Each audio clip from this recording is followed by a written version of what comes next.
Están faltando algunos días, algunas horas para las elecciones. Primera vuelta, ya está con nosotros hoy día en un especial de ¿A quién le importa? Marcelo Araya, destacado periodista, Daniel Stinco, abogado muy querido, y René Miles, profesor que va a hablar de un tema que también estos últimos años ha estado ahí en la palestra. Marcelo Araya, parto por ti. Predicciones para este 16 de noviembre.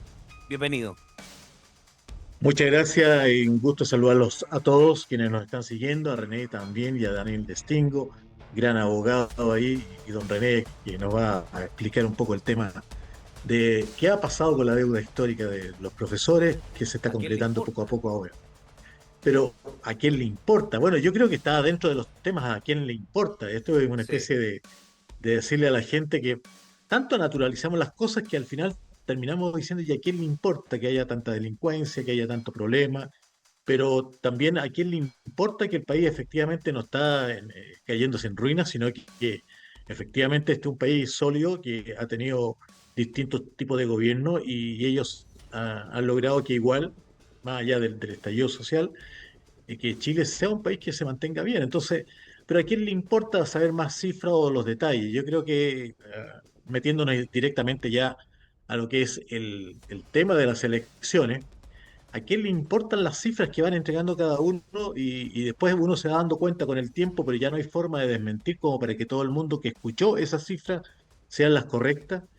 La verdad es que ¿a quién le importan esas cifras que son al final mentiras? O sea, por ejemplo, todo el tema de la migración sugerida por eh, José Antonio Cast, que dice que puede mandar muchos charter hacia Venezuela en particular, donde tenemos la mayor migración, no tiene un problema y tiene efectivamente muchos problemas. Entonces, estamos frente, y no solo por Kast, lo digo por todos los candidatos, cada uno a su manera, nos ha utilizado a los ciudadanos, a la gente común y corriente, para embaucarnos con diferentes informaciones, como ya ha sido denunciado en varias oportunidades con el tema de los bots, o por ejemplo, lo que hoy día está presente, ¿no? Para no caer en un sector u otro, eh, pucha, el anuncio de la acusación constitucional contra el ministro Pardo, que efectivamente a quién le importaba que salieran más lucas dentro de la cuenta de electricidad, pero efectivamente nos estaban engañando y un año completo estuvieron callados. Tanto son responsables la parte del poder como también quien, yo digo y lo pongo como ejemplo, quién va a comprar y si me entregan más vuelto del que corresponde, no sé. Yo estoy formado por lo menos en la línea de la honestidad en la cual yo creo que todos compartimos los panelistas que estamos presentes. Yo devuelvo ese vuelto en exceso que me dieron. No sé por qué a las empresas no se les ocurre devolver, solamente mencionar y no devolver lo que estaba sobrando. Bueno, y así ¿A han quién le habido importa al tantas parecer? cosas que, claro, de todas maneras, o sea, este a quien le importa tiene mucho que ver con que somos indolentes, indiferentes y peor, somos esclavos de un sistema que nos obliga a seguir trabajando en silencio, resignados y sin manifestarnos claramente. Yo felicito, por ejemplo, en este caso, a los profesores porque fueron perseverantes, insistentes frente a una injusticia tremenda que se estaba cometiendo. No quiero entrar al tiro al tema de los profesores, pero efectivamente allí había también a quién le importa. Sí. Yendo a lo concreto que tú estás planteando, yo creo que las carreras ya están definidas. O sea, por lo menos en primera vuelta, creo que José Antonio Cast va a ser difícil que lo alcance a pesar de la amenaza que se ha planteado por parte de varios analistas que Kaiser podría estar pisándole los talones. Es una forma también de plantear una estrategia que podría favorecer claramente a Janet Jara, en el sentido de que Kaiser tiene mayor rechazo que Cast. Por lo tanto, si Kaiser fuera el ganador, bueno, hay mejores posibilidades de que Jara en segunda vuelta tuviera mayores opciones para alcanzar el liderazgo. Pero bueno, todas estas son suposiciones, nuestras especulaciones respecto al tema. Lo concreto es que yo creo que, y no por vaticinar y no porque me alegre, pero creo que la primera vuelta es entre Cast eh, y Jara. Yo aprecio mucho, por ejemplo, no significa que voy a votar por él, pero Harold May Nichols, encuentro que allí está justamente un hombre que ha hecho muchas cosas bien, pero entró muy tarde a la pelea y la gente no lo conocía. Los que estamos vinculados al periodismo en general y al deporte en particular, Sabíamos que él es el gran realizador o el del triunfo de esa era dorada de los jugadores de la selección chilena, y donde el hombre se destacaba por ser riguroso, honesto, y fue quien trajo a Bielsa, entre otras cosas. Pero Harold May Nichols, que podría haber sido un tremendo y buen candidato, se quedó muy atrás porque entró tardíamente. Ahí hay un problema importante respecto de las oportunidades. ¿Cuándo ingresar? ¿Cuándo incorporarse? Un gran amigo que tengo, que es Marco Enrique Ominami, tampoco voy a votar por él, pero somos muy amigos. Y lamentablemente yo creo que esto que él pretende, no sé cuál es su objetivo, pero yo creo que ya está muy desgastado como para presentarse nuevamente. Y bueno, y los otros candidatos, el profesor Artés, un insistente, un hombre que yo creo que es honesto, que él está convencido de lo que dice, eh, pero, pero el mundo y el país no está para esos cambios radicales que él propone. No Nos sé si pueden se me dejar sus queda alguien comentarios. algo, Sí, van a no aparecer sé si se me probablemente. queda Déjenos algo. sus comentarios, pónganle me gusta. Es Marcelo Araya, efectivamente, el que está ahí con la primera opinión. Está Daniel Stingo deseoso. Lo veo abajo. Voy a volver contigo, Marcelo. Voy a seguir luego con René Miles. Daniel Stingo. Sí, bueno, el nombre del programa, yo concuerdo con Marcelo Araya en que es muy sugerente, ¿no? ¿A quién le importa todo lo que dijo Marcelo Araya como inicio, ¿no? Como esta editorial que hizo y que encontré muy correcta. Respecto a la pregunta tuya, mira, me parece a mí que yo concuerdo también, Marcelo, creo que Cast va a pasar con la candidata Jara. Ahora bien, si fuera a llegar a pasar que pasa Kaiser, hay dos cosas que yo creo que hay que analizar. Uno, que somos un atado de tontos, digamos, los chilenos, para votar por un tipo como ese. Y dos, que Jara tiene muchas más oportunidades, porque él sí que es extremista. Pasó con Boric, ¿no? Boric lo dan ahí por perdido, pero cuando pasan Cast en vez del candidato anterior, que era, creo, no sé, uno de estos bueno, no me acuerdo quién era, pero que además salió cuarto, fue tan poco relevante porque París salió tercero en la vez anterior. eh, la gente se dijo, no, yo no puedo votar por un extremista, entonces voy. Y hoy día el extremista declarado, que él mismo sostiene las cosas o sea, él mismo plantea cosas como extremista porque sabe que en el fondo lo que está haciendo es apañar a su propio grupo, digamos, es mantener su propio nicho y bueno, si llegara a pasar Kaiser, veo poco probable que Evópoli lo apoyara, que la Jimena Rincón, a pesar de que va a todos lados, lo apoyara, entonces claro, tendría oportunidad de Jara. Pero Cast, como él se está definido más centrista ahora, que no lo es, porque sabemos también que es un tipo que habla bien de Krasnov Marchenko, un tipo que está acusado por más de 100 años y condenado por los crímenes de lesa humanidad que hizo la dictadura. Entonces, sí concuerdo que esos todos son los que van a pasar. ¿Ah? Me parece a mí que ¿No son hay los que van a posibilidad con pasar. Evelyn?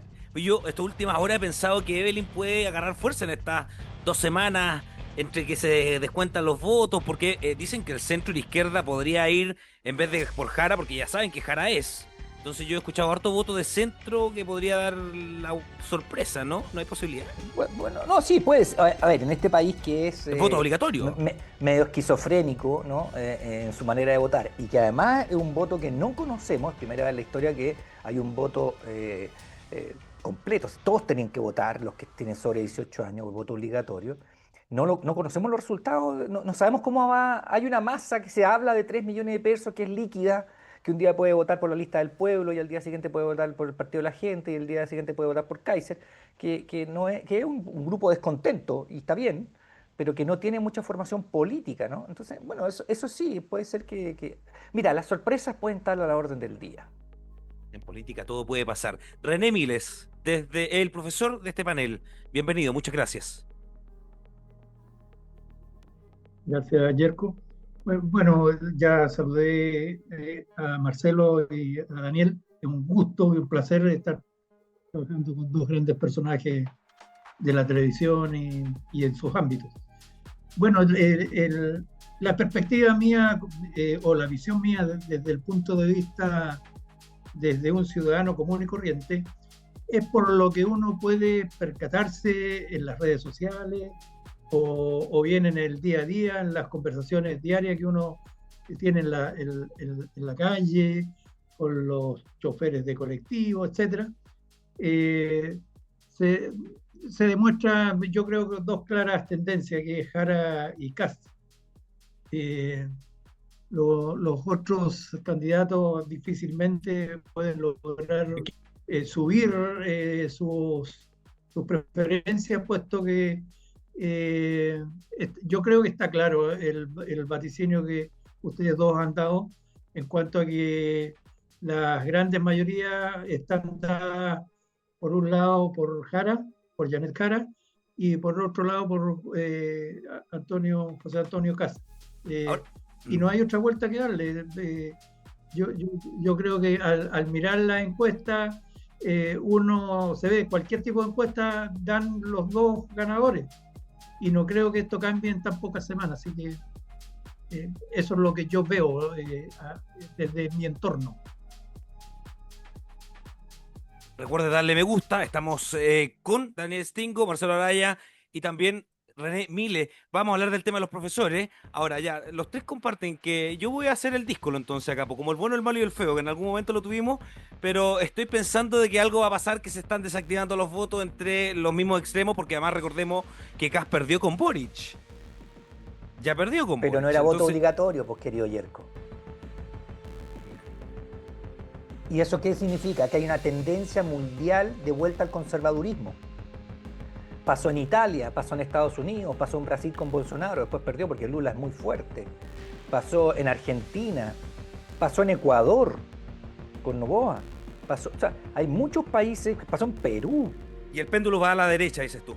Pero por esto, o sea, el péndulo en esta vuelta, y quizá unos 6, no sé, 4 años más por lo menos, va hacia la derecha y a la derecha extrema. No sabemos qué va a pasar después.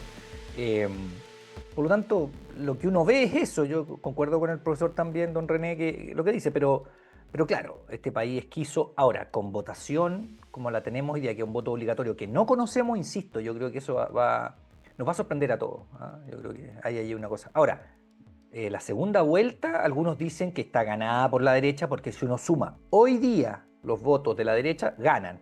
O sea, si tomamos a Parisi, Kast, Kaiser y Matei, tienen sobre el 55-60% sin ningún problema. El punto es que los votos de Parisi no son transmitibles, transferibles. Muchos que votaron por Parisi en la primera vuelta del año pasado, de los 4 años, o hace 3 años y medio, votaron por Boric después. Pero eso de que haya un grupo que no le interesa la política, porque así es, los que no han votado no les interesa la política, no la entienden, no les interesa, rehuyen de ella, que tengan que ir a votar obligados, porque si no les pasan una multa, quizás por quién van a votar. Y supongo yo que el que le interesa menos la política es más de derecha. Eso es lo que uno tiende a pensar. Puedo estar equivocado, pero por eso te digo que es difícil todo. Pero bueno, algunos dicen que si en la primera vuelta Jara saca más de 10 puntos del segundo, porque los otros van a ir abiertos, digamos, son menos, podría tener una oportunidad en segunda vuelta por el típico voto del ganador. Dice que yo voy a ganador, por lo tanto voto por el que está más lejos. Dejen, Puras elucubraciones. dejen su comentario acá abajo, porque es bueno que Política vayan ficción. también. Sí. Ahora, a mí me sorprende la cantidad de keiserinos que han aparecido en las últimas semanas. Ahora, me atrevo a decir que podrían ser como de estas burbujas, no las redes sociales, no son. Todo puede estar pasando, Marcelo Araya. Bueno, yo creo que influye mucho tanta información, tantos elementos tecnológicos que hoy día nos dispersan un poco porque, mira, yo tengo mi edad ya y en los años 60, que fue mi juventud, bueno, entre niñez y juventud, estaba en la adolescencia. En los 70, ya con el gobierno Allende, yo ya tenía 17 años.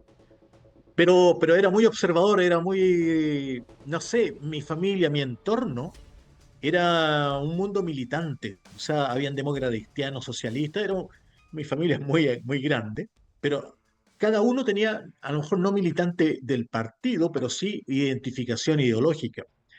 El mundo hoy día no está ideologizado, sino que hoy día está a flor de piel, como le está ocurriendo a los niños, todo, como hablan de los niños de cristal, ¿verdad? Que son sensibles a cualquier cosa.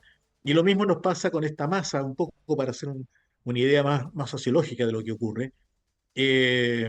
Entonces ellos viven en el momento, hoy me asaltaron, no, asaltaron al vecino. Entonces el problema de la seguridad pasa a ser el fundamental, ya no es el compromiso, ya no hay un... O sea, el tema de los valores, que de pronto lo fue dejando de un lado Kast.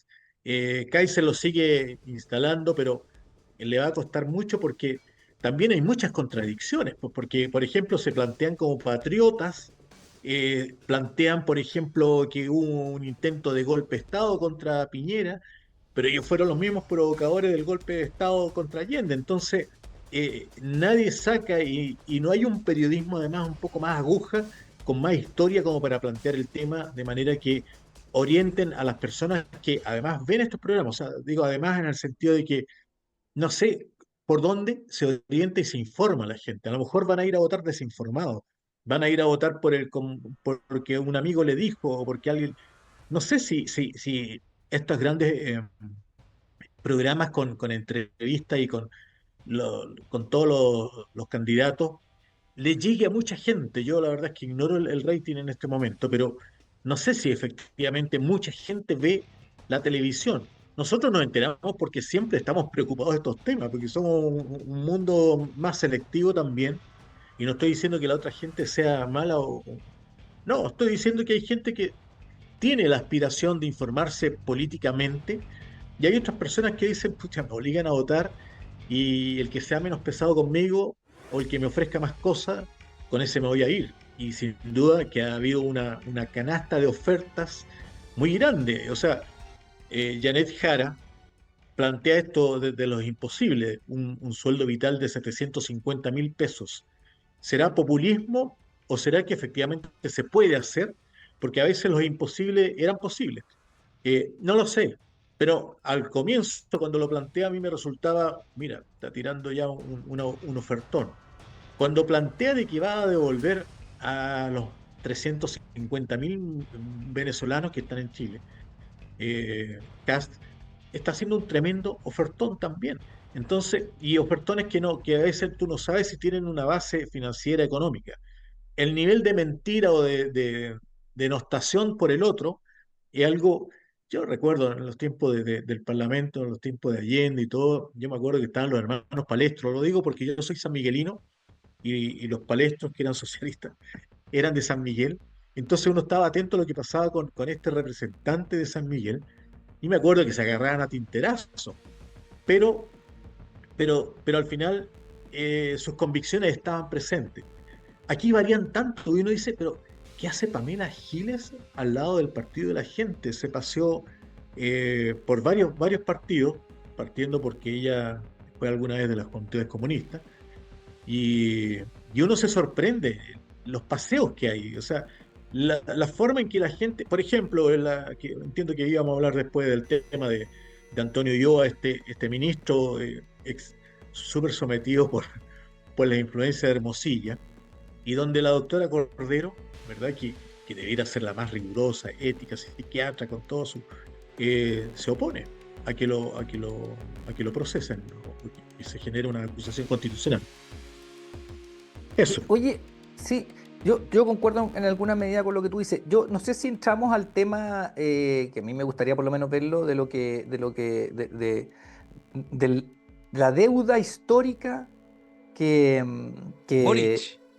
que este gobierno tuvo las agallas que otros gobiernos no tuvieron, tuvo la valentía, dentro de todo, yo no soy un fan de este gobierno, debo decirlo, pero tuvo los cojones de enfrentarlo, digamos, porque en el fondo era mucha plata, todos lo sabemos, y dijo, bueno, enfrentémoslo, no está toda la plata que la gente quisiera, pero propongamos soluciones. Y al final el colegio de profesores hizo su asamblea, lo votaron y lo aceptaron. ¿Cómo lo ve usted, don René, esto que por lo menos para mí es algo positivo en el término de que se enfrentó una cuestión que tenía ya muchos años y se llegó a un acuerdo? Puede ser más malo o más bueno, pero se llegó a un acuerdo. ¿Qué cree usted, don René? Sí, viéndolo de la perspectiva del gremio docente, eh, claro, tal como usted dice, se valora que se haya reconocido a nivel de Estado la deuda que se mantiene por los profesores. y que era una deuda sideral. Recordemos más o menos que del año 1981 está esta deuda vigente del Estado con los profesores de Chile, ¿ya? Entonces, más o menos calculando el monto mínimo que debiera estar recibiendo un profesor actualmente, mínimo, son 90 millones de pesos. O sea, poniendo que en el mínimo son 90 millones de pesos, los 4 millones y medio que está dando el gobierno, ¿A no quién le alcanza a ser un importa? 3% Sí, o por 2 chuta. 3%. Entonces, hay varias personas que en las redes sociales atacan que los profesores aún se siguen quejando por un arreglo miserable que ha conseguido el Colegio de Profesores. Entonces, yo me planteo la siguiente pregunta. ¿Qué pasa si a uno de ustedes le deben 100 millones de pesos y por un acuerdo judicial le entregan 200.000 pesos? Yo creo que nadie va a estar conforme, nadie. Vamos a despotricar contra la justicia, contra quienes intervinieron para que esa persona recibiera tan poco. Lo mismo está pasando en estos momentos. Yo en estos momentos estoy representando a un gran grupo de profesores de la cuarta región y de otras comunas del país que supieron que aquí había un movimiento que iba a demandar al Estado, aún sabiendo que había esta reparación del gobierno. Se está organizando ya una demanda contra el Estado, porque consideramos nosotros que estos 4 millones y medio de pesos que está dando el gobierno es prácticamente una burla. Y yo soy bien claro en decirlo. No, no creo que cualquier persona con la cantidad de millones que se dé se iba a quedar conforme con tan poca plata. El Ahora, punto, claro, pasa una cosa, dele nomás.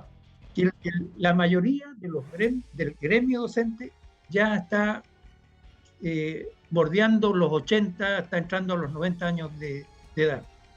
Entonces, hay muchos de esos profesores que reciben una miseria de jubilación. Hay profesores que están ganando 300.000 pesos, 400.000 pesos. Entonces, que el gobierno venga y le diga, oye, ustedes tienen 4 millones y medio pagadero en 2 años. Hay muchas personas que estaban con nosotros en esta demanda que decidieron retirarse para recibir esta plata. Entonces, de cierta manera, también hay que otros que han considerar fallecido. la miseria, ¿sí? Hay muchos fallecidos también, pero hay que considerar la miseria que están recibiendo los profesores y que si usted viene y le dice 4 millones y medio ahora de inmediato en el bolsillo, hay muchos que le van a decir, prefiero gozar la plata antes que me muera a seguir esperando un par de años más. Pero yo creo que lo que usted dice tiene toda la razón en ambas cosas. O sea, por un lado, claro que es una miseria si que uno contara la obligación de la cantidad de plata que es con reajuste, con intereses. El otro punto es, eh, este gobierno no lo enfrenta, por ejemplo, y se hace el loco como todos los gobiernos para atrás. Entonces viene el otro gobierno, van a hacer las mismas Fue peticiones. promesa de campaña, sí. Por eso, pero no le creo mucho a las promesas de campaña al final, porque no tenéis los votos en el Congreso, etc. Entonces, oiga, usted y sus camaradas y amigos van a fallecer antes de que un gobierno se haga responsable y se hace el loco, como por ejemplo se hizo con la deuda que el Estado asumió, digamos, contrajo más que asumió, con los que tenían plata en la caja de ahorro y crédito, ¿no? Había una caja, no era una caja, era una institución de ahorro y crédito. ¿La caja de empleados públicos o no? No era una caja, era la Asociación de Ahorro y Préstamo. La Asociación de Ahorro y Préstamo. Hubo mucho dinero que la gente puso ahí, como depósito, etcétera. La Asociación de Ahorro y Préstamo, que el Estado tomó y nunca la devolvió. Y eso, por supuesto, que la tomó fue Pinochet, digamos, ahí su gobierno deleznable, pero. Y nunca la devolvió. O sea, y ahí está. Y la plata de los jubilados también que tomó el ministro de Pinochet también en su momento, tampoco lo volvió. Yo entiendo que es más bien un gesto reparatorio que una devolución seria del dinero que les quitaron, digamos. Yo creo que es más bien un gesto reparatorio, porque como usted dice, han muerto muchos y van a seguir muriendo, y si no había este gesto, iba a pasar al olvido como una injusticia más de la República, Daniel, digamos, ahora como dice acá René Miles, hay profesores entonces que usted no es de los que recibió, porque la noticia la última semana es que ya se estaba comenzando a pagar esta deuda histórica de algunos profesores, pero entendemos que hay muchos que no decidieron aceptar esto. Sí, es que cuando me parece que hace 2 semanas atrás empezó esta entrega ya de la reparación de la deuda histórica. Pero aquí también hay un tema que se produce cierta suspicacia porque el orden de pago era que aquellos profesores que estaban entre los 80 y 81 años eran los primeros que iban a recibir. Y todos convencidos, esa era la regla del juego, ¿ya? Pero ahora le está llegando avisos de devolución a gente que tiene 76 años. Y todo en un desorden, en un caos completo, porque todos dicen, oye, yo no he firmado nada, yo no he reconocido, me sirve a mí esta deuda de reparación, porque yo aún me quedan años de vida, puedo esperar 3, 4 años más para ver si el gobierno realmente me paga. Yo en ningún momento he aceptado esta reparación. Entonces, hay que ver también qué es lo que pasa en estos momentos con esta entrega de dinero. ¿Por qué se bajó de los 80, 81 años a los 76, a los 77 años? Es como para pensar en qué desorden estamos administrativo para llegar y bajar la edad de los 80, 81 años a los 76, 77 años. ¿Qué futuro le ves a eso, Daniel? O A sea, la yo decisión que creo están que tomando estos profesores.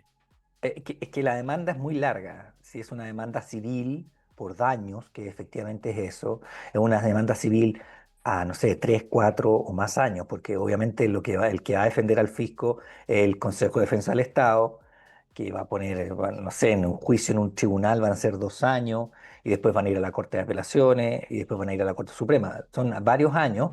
Y espero o sea, la justicia que es tan tarde no es tan justicia, eso lo sabemos, pero en materia civil sobre todo, porque si fuera en ámbito laboral, de familia, incluso penal, podría ser más corto, no todos los juicios son tan largos como el de Longueira, digamos, de 10 años, pero en general son más cortos.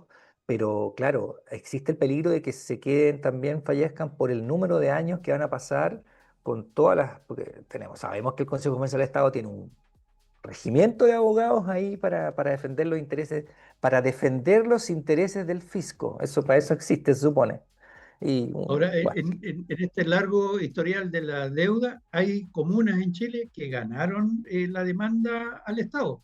Ya nosotros tenemos en este historial el juicio liderado por Gianpero Fava y Ciro Colombara, que demandaron a nombre de profesores de la tercera región, me parece que Vallenar y Chañaral. Y ellos, bueno, en un proceso de largo año, la Corte Interamericana de Derechos Humanos falló favorablemente al juicio presentado en esta Corte Interamericana y el Estado les pagó. La Corte había fallado que le daba en 3 plazos que se le pagara la deuda a los profesores y esos profesores, el gobierno, no me recuerdo si fue Piñera o fue a los albores del actual gobierno, a esos profesores se les pagó y las cantidades reflejan más o menos la cifra que yo le había dado anteriormente de cuánto es lo mínimo que debería estar entregando el Estado a cada profesor, ¿ya? Entonces, si hay un fallo favorable en la Corte Interamericana y que acusa a 3 actores y uno de esos actores es la pésima justicia que hay en Chile, porque la Corte Interamericana, ¿qué es lo que declaró en el fallo? Era que no se podía o no podían haber esperado tanto tiempo en un juicio que era claramente favorable a los profesores.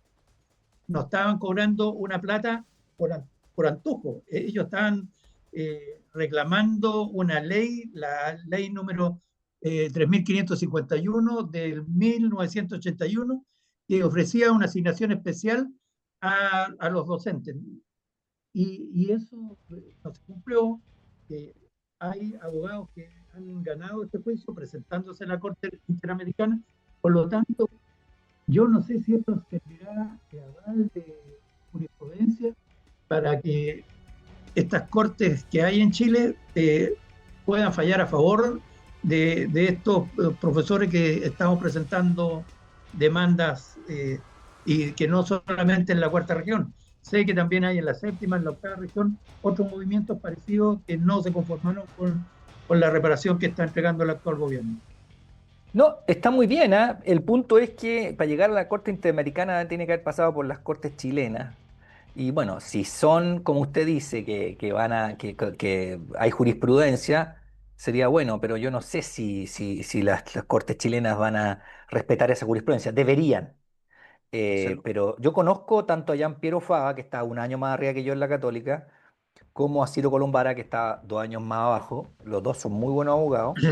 Eh, y claro, pero lograrlo en la Corte Interamericana son años, ¿ah? Son bastantes años. Pero Sí, bueno, yo espero que les vaya muy bien y que logren que se les respete ese derecho que les fue conculcado en su momento por la dictadura y que los demás gobiernos no se han hecho cargo. claro, Yo creo ahora que también. ¿Mm? Marcelo.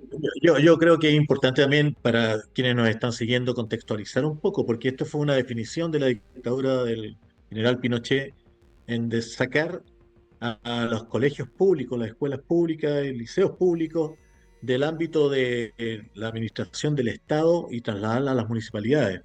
Y en esa instancia es cuando los profesores pierden esta posibilidad y se genera esta ley donde se comprometen a pagar ese bono, un poco para contextualizar el tema, Claro. y que es donde se produce este quiebre.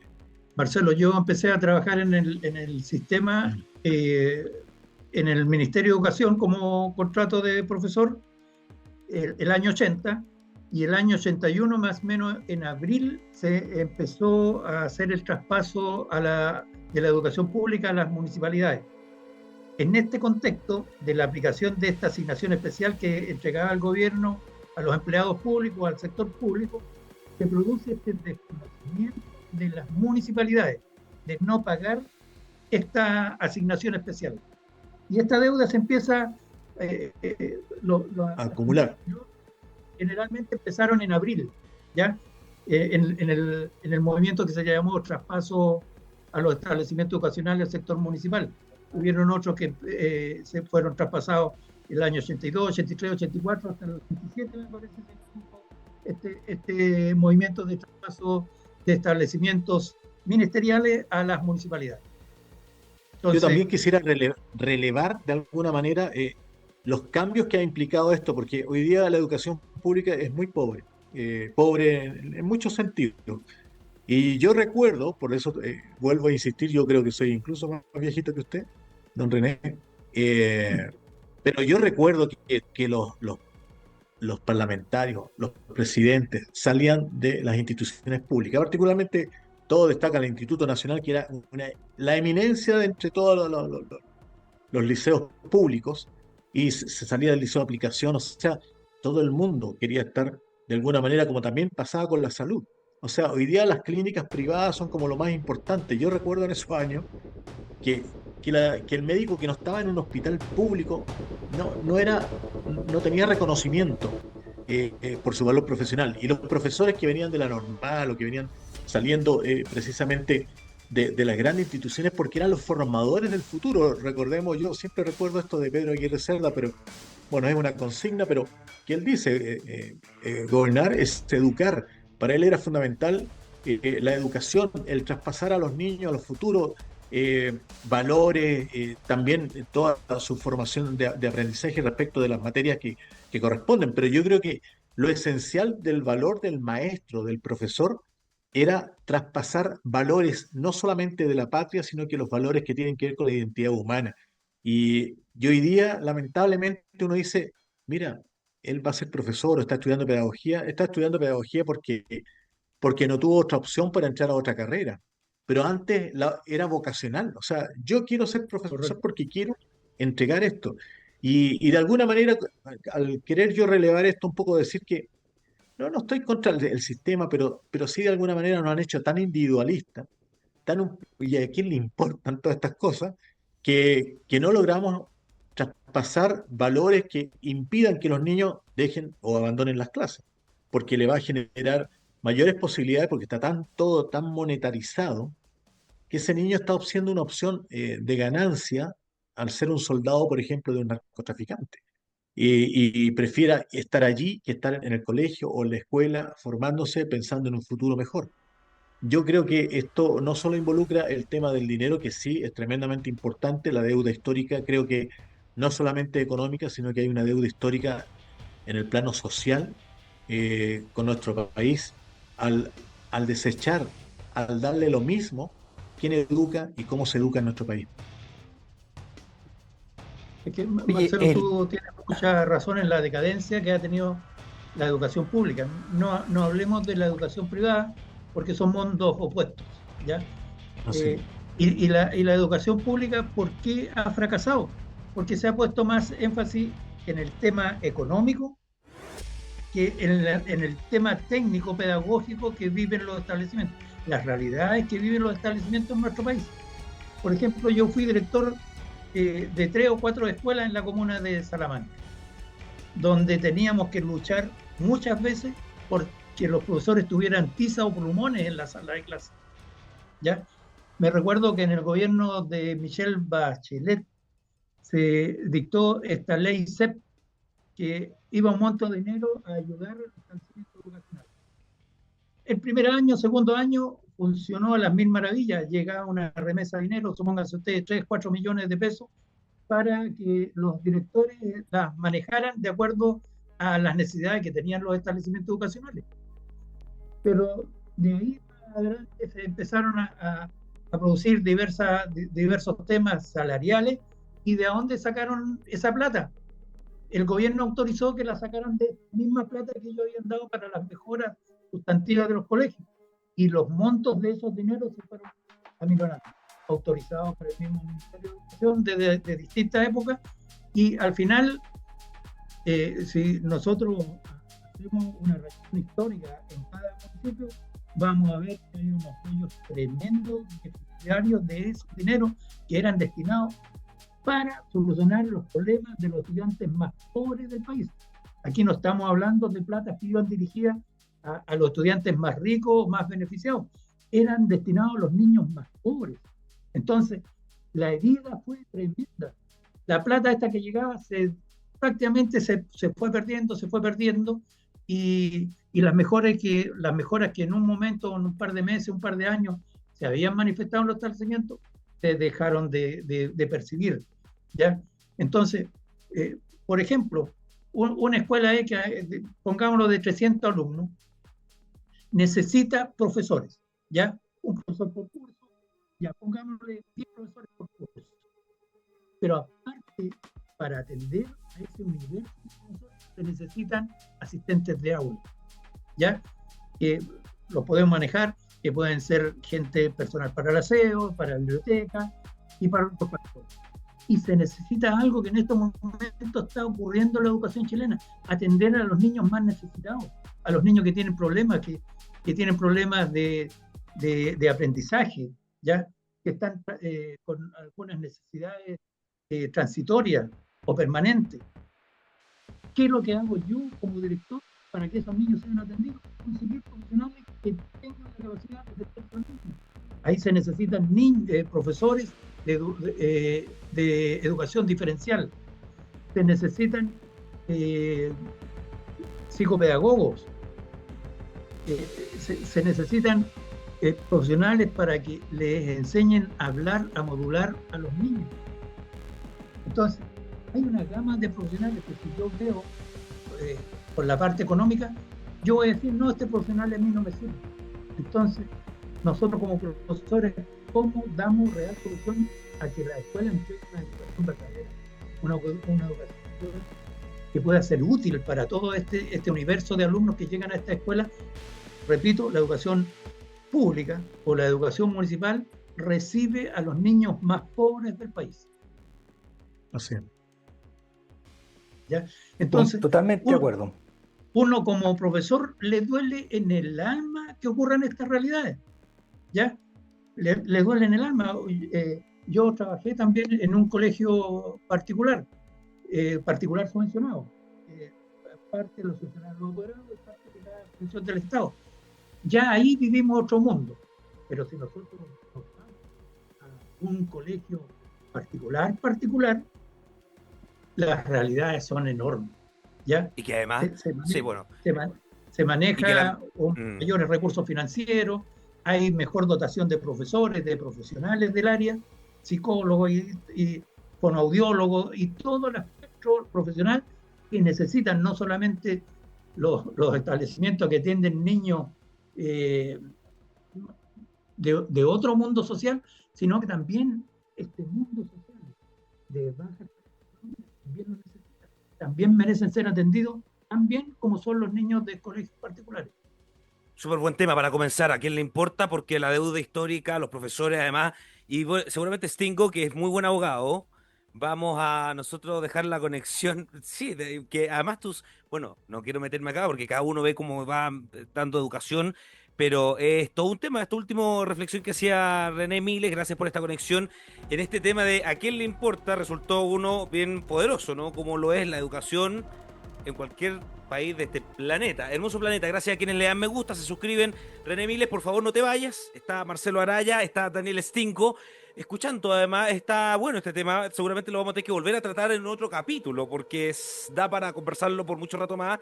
Y Daniel, súmate al equipo de abogados que tienen los profesores que están ahí quedándose un rato más.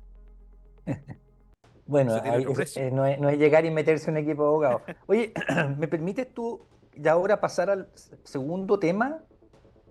Dejando pendiente este para un futuro capítulo, evidentemente, por favor. Sí, sí, por favor. Lo que pasa es que yo quiero ponerle un poquito más de salsa a esto, ¿no? De picante, no de picantería, sino que de picante, de salsita, de ponerle un poco más. Que la respuesta que dio Janet Jara a Kast, ya entremos ahí a la chimuchina política, respecto de los aviones con inmigrantes, que lo mencionó en un principio Marcelo, que Kast propuso dentro de sus propuestas para como presidente, digamos, en la última debate presidencial en Canal 13, dijo que, bueno, él iba, no fue en Canal 13, fue contestándole a alguien, me parece. Pero lo dijo que él lo que iba a hacer era tomar, no sé, 180 charters en vuelos, con 100 personas cada una, que eran inmigrantes en teoría que no tenían los papeles para quedarse ni nada de eso, y los iba a hacer pagar su propio pasaje, ¿no? Les iba a invitar a que pagaran su propio pasaje, más o menos 1.000.000 de pesos costaría por cada persona, entonces como que cada charter costaría 100 millones de pesos, iban no sé cuántos miles de vuelos. Bueno, eso uno lo escucha y dice, oh, suena populista, sí, van a echar a los inmigrantes, etcétera. Y Janet Jara le dijo, ¿sabe qué? Y usó un referente muy, muy bueno, que fue Nicanor Parra con El hombre imaginario. Ustedes lo han leído alguna vez, El hombre imaginario, que es el hombre imaginario, vive en un país imaginario, bla, bla, bla, bla, que es bastante largo y muy bonito, que es escrito en 1985, para que ustedes sepan. Eh, y que le dijo que ella veía que aquí había aviones imaginarios con aeropuertos imaginarios y personas que no iban a poder. Y esto tiene sentido porque en el fondo ustedes creen que la mayoría de la gente que debería irse, aceptar pagar su pasaje y volver a Venezuela, porque es la máxima cantidad de gente, Venezuela va a decir, sí, aterriza aquí nomás, cuando ya sabemos que el gobierno de Maduro no ha aceptado que los charters de otros países que vayan con personas de su propia nacionalidad, con ciudadanos. Entonces, decir que va a subir gente a aviones, a charter, que valen 100 millones de pesos cada uno, y él está seguro que allá van a aterrizar, ¿ah? Los van a dejar aterrizar.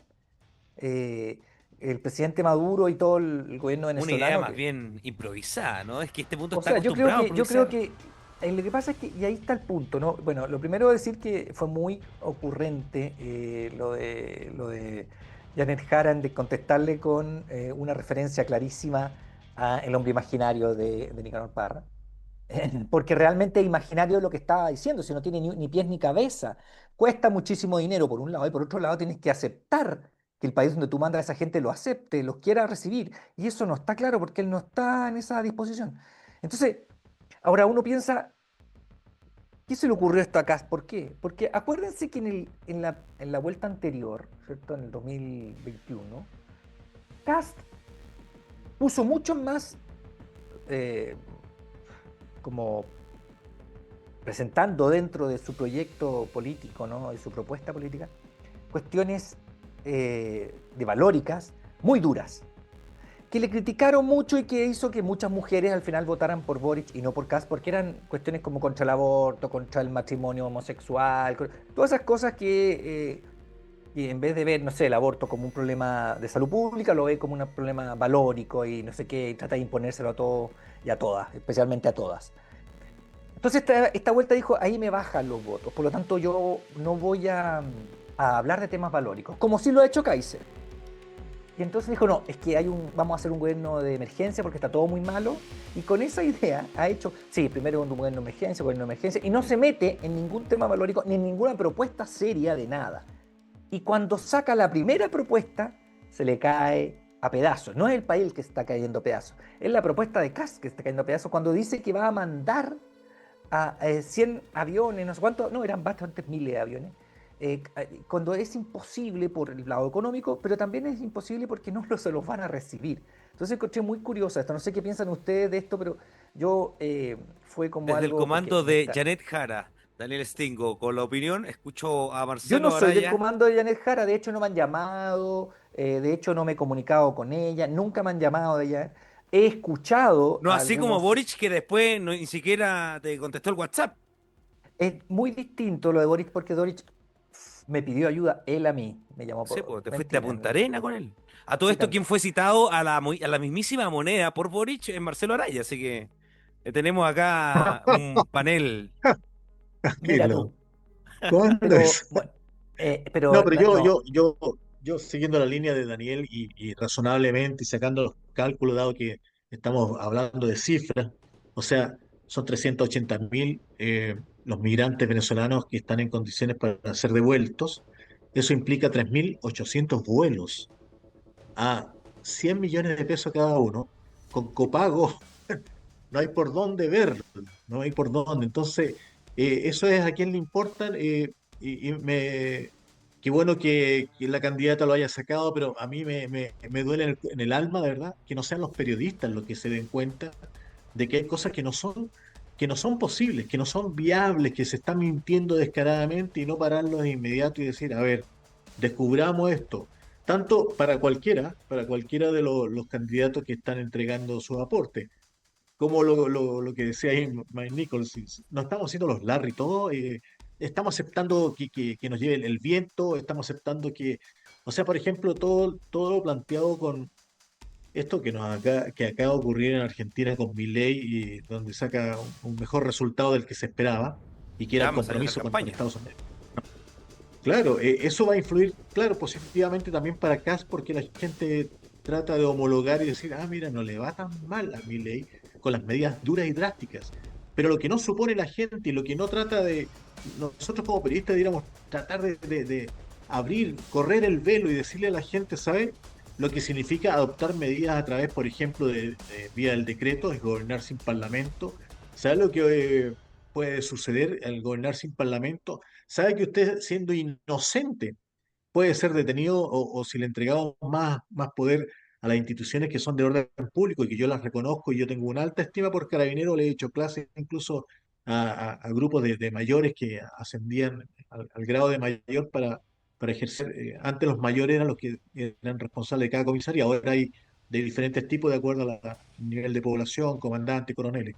Pero obviamente que nosotros no podemos, como sociedad, como ciudadanía, pensando incluso en el propio carabinero y su familia, entregarle un poder abierto, como lo plantea Kaiser, como lo plantea el propio Kast, abierto para tomarse el orden público y no permitir, por ejemplo, una protesta. O sea, yo he sido testigo de esto, de ir en una marcha.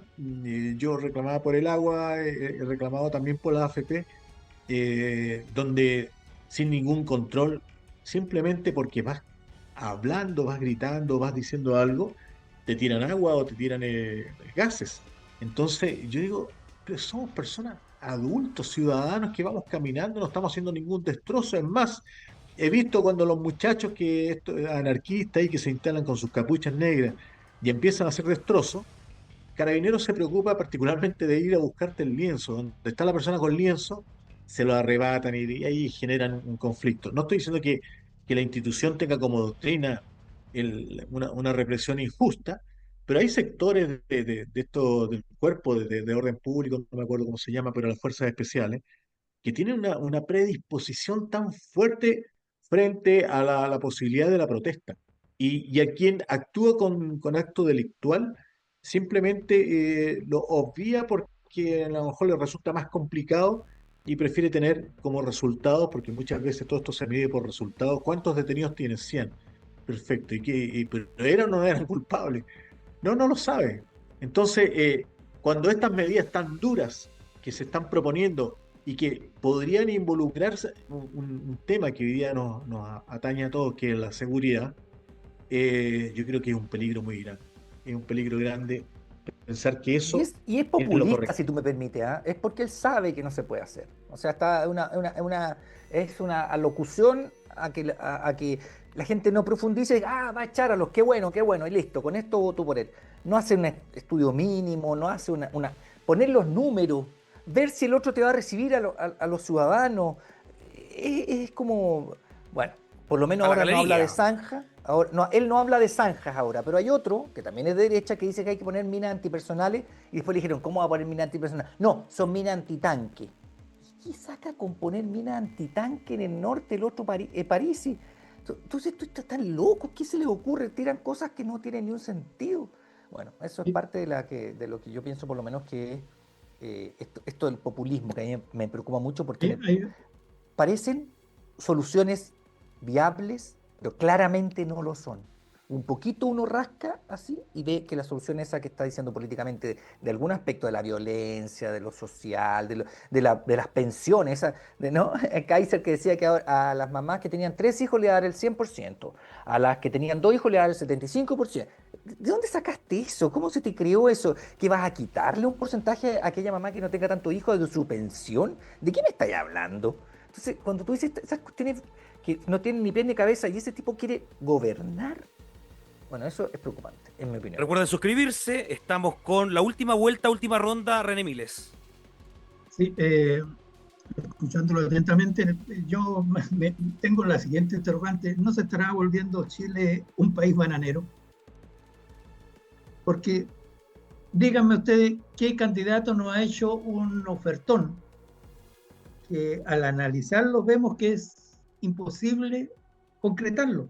Ustedes han nombrado 2, 3, 4, 5 ofertones, pero yo me voy a hacer referencia solamente a 2. El tema de Castro en sus aviones y el tema de Jara con el ofrecimiento de 750.000 pesos. El tema de 750.000 pesos provoca inflación. Si nosotros calculamos cuánto vale una canasta básica actualmente, está sobre los 400.000 pesos.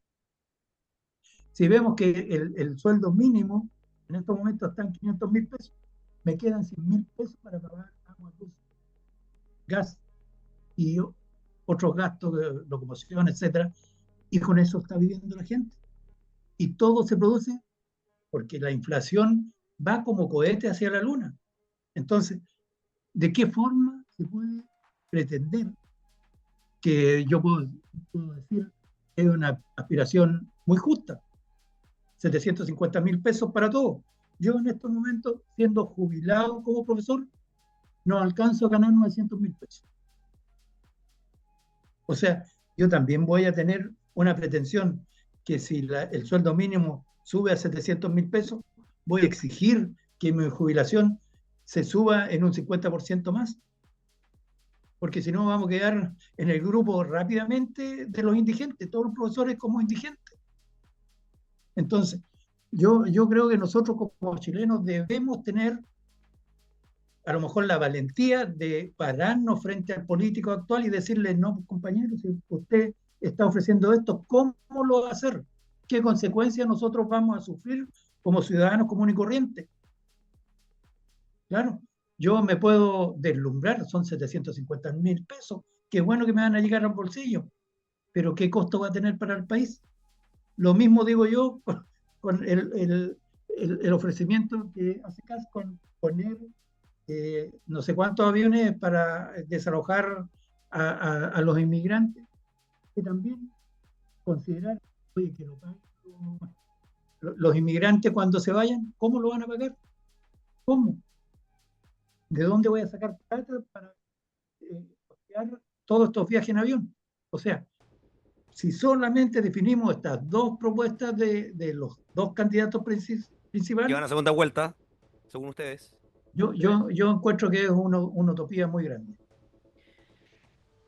Sí, bueno, yo le podría discutir un poco lo que pasa con el sueldo vital, porque en el fondo va a ser pausado. No, nunca he dicho que va a ser de un día para otro, va a ser pausado y se va a pagar unas ciertas proporciones para alcanzar ese sueldo. Si usted gana 520 y tiene de esos 529 que hoy día es el sueldo mínimo, le rebaja el 20%, queda menos, y la diferencia la pondría el Estado. La diferencia la pondría el Estado. No, no va a exigir a las pymes, etcétera. Ayer o anteayer me tocó escuchar, porque estoy en otro programa, al jefe de campaña en términos económicos de ella y dio tres formas eh, porque en el fondo los programas hay que pagarlos, digamos, cuando uno Hay que dice, financiarlo. financiarlo, este es mi programa, pero tiene que estar financiado. Nosotros le preguntamos a ella, pero ¿cómo vaya a financiar el sueldo vital? Y ella, perdón, este señor que es un economista dijo sueldo vital, dijo baja de las cuentas de la luz, esa fue la segunda oferta, y la tercera era el hipotecazo, ¿no? Tres formas que nos mostró ahí, que uno era el sueldo vital, el otro la baja de las cuentas de la luz, que parece que tiene más asidero porque la luz hoy día cuesta bastante menos a las empresas eléctricas porque hay mucho, ya no usan tanto carbón, ya no usan tanto petróleo, sino que hay medios eh, no tradicionales, digamos, el eólico o como el Paneles del solar. sol.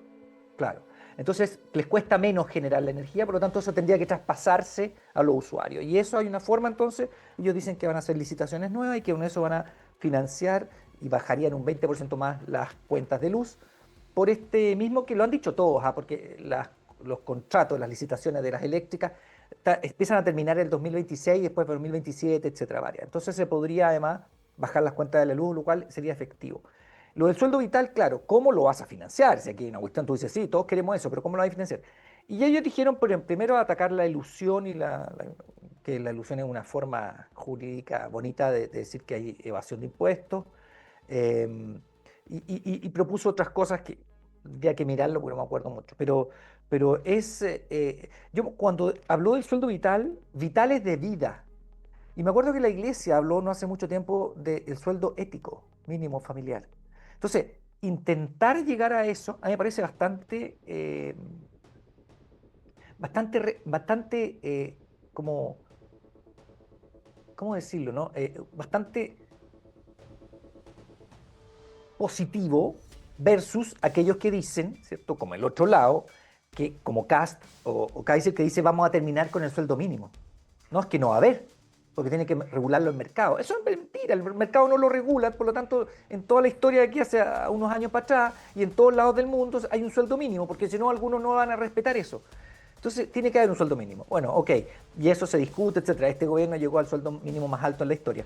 Y bueno, pero aspirar a llegar al sueldo vital habla mucho mejor de ese candidato que aquel que dice hay que terminar con el sueldo mínimo porque esto se regula con el mercado y además eso es un costo para las pymes, lo cual es mentira también porque al final todo es una confusión. Las pymes en el mercado inciden un 12% y un 80 y tantos por ciento inciden los grandes grupos industriales, aunque contratan más gente las pymes. Entonces, toda una cuestión aquí que Daniel, confundir populista. Esa es mi pero opinión. Ahora, parece que podemos a discutirlo más quién le largo. importa todo esto. El bueno, el malo y el feo, Marcelo Araya. No, yo comparto muchas de las cosas que se plantean en el sentido de que cada vez que uno dice esto es imposible, llegar a los 500.000 pesos era un imposible, ¿eh? Y fue posible. Yo recuerdo que hubo un minuto en pandemia, no sé si lo recuerdan, pero empezaron la reducción y los ajustes a raíz de que la gente tenía que quedarse en la casa y algunas empresas no podían darse la posibilidad de sostener a sus empleados. Pero recuerdo particularmente lo que ocurrió con Cencosud, que habiendo reducido el personal, los envió para la casa. Yo no sé, no quiero dramatizarlo tampoco, pero sin recursos, sin dinero, sin ingresos. Bueno, el gobierno ahí estuvo muy bien junto al Parlamento para tratar de hacer los aportes que se necesitaban. Pero de todas maneras recuerdo bien a Cencosud que es ahí donde falta ese tema de la formación ética, valórica. En vez de haber apoyado a sus trabajadores y decirles, bueno, manténgase, hagamos turnos, veamos cómo sostenemos este momento, los echó para la casa, los despidió y después repartió dividendos. Yo encuentro que eso fue ya el horror de los horrores. Y bueno, ¿y a quién le importa? A nadie le importó en realidad. Eh, pero yo lo tengo muy presente porque me parece que es tan injusto con la vida, y es tan injusto el pretender decir que somos humanos cuando lo que hacemos es prácticamente fagocitarnos entre nosotros, porque la idea de la solidaridad es una cosa reservada para Teletón, pero no para todo momento. Y la pandemia fue la que nos puso más a prueba. Sí, nosotros felices de que teníamos todas las vacunas del mundo, ¿no? Fue muy oportuno lo que se hizo en el gobierno de Sebastián Piñera, en el sentido de que todos teníamos vacunas. Hoy día algunos nos estamos arrepintiendo de habernos vacunado porque nos pudo haber estado afectando. Pero lo cierto es que en el plano de la solidaridad, el del apoyo, el de entreguémonos para evitar y enfrentar esta crisis, no fue tan potente como nosotros decimos que somos, ¿no? Chile no es un país tan cariñoso como... Yo no quiero hablar de otros tiempos y que otros tiempos fueron mejores, pero claramente estamos involucrados y aquí tiene que ver la educación y aquí tiene que ver todos los temas que estamos tocando, que nos han hecho demasiado individualistas. Cuando hablamos de los niños, oye, hay que proteger a los niños. Sí, pero mis niños, pues.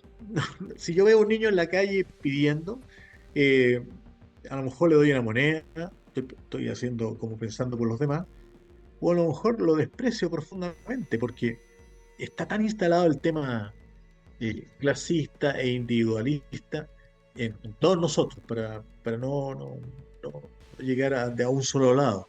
Pero efectivamente nos mantienen con esa idea clasista, o sea, el desprecio por el otro. Nos falta mucho.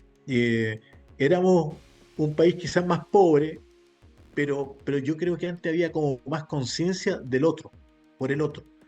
Y hoy día nos falta eso, y por eso es que el tema de los profesores, qué bueno que en este gobierno estén resolviendo de alguna manera una parte mínima, pero acordándose de que los profesores fueron postergados. Eh, Hay muchas cosas por hacer, pero no sé si quienes nos van a gobernar estén disponibles para eso.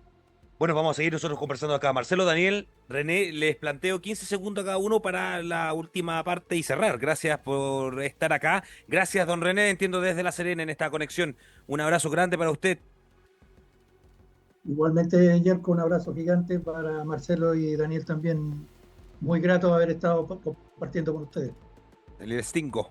Sí, no, a mí me gusta que no pensemos igual y eso es entretenido. Me gusta mucho eso porque uno aprende del otro, saca ideas y también aprende a decir, ahí tengo una falencia, tengo que estudiarlo más, etcétera. Así que muchas gracias por la invitación y muchas gracias, don René, y bueno, Marcelo Araya, que nos conocemos un poquito más, pero agradecerles haber estado en este programa y lo esperamos en el próximo de A ¿Lo Quien Le contó la Importa. historia Póngale Marcelo like, de cuando fue a póngale la me moneda? gusta. ¿A quién le importa al parecer, no? Esa historia estaba No buena sé igual. cuándo fue a la moneda, Marcelo, que nos cuente.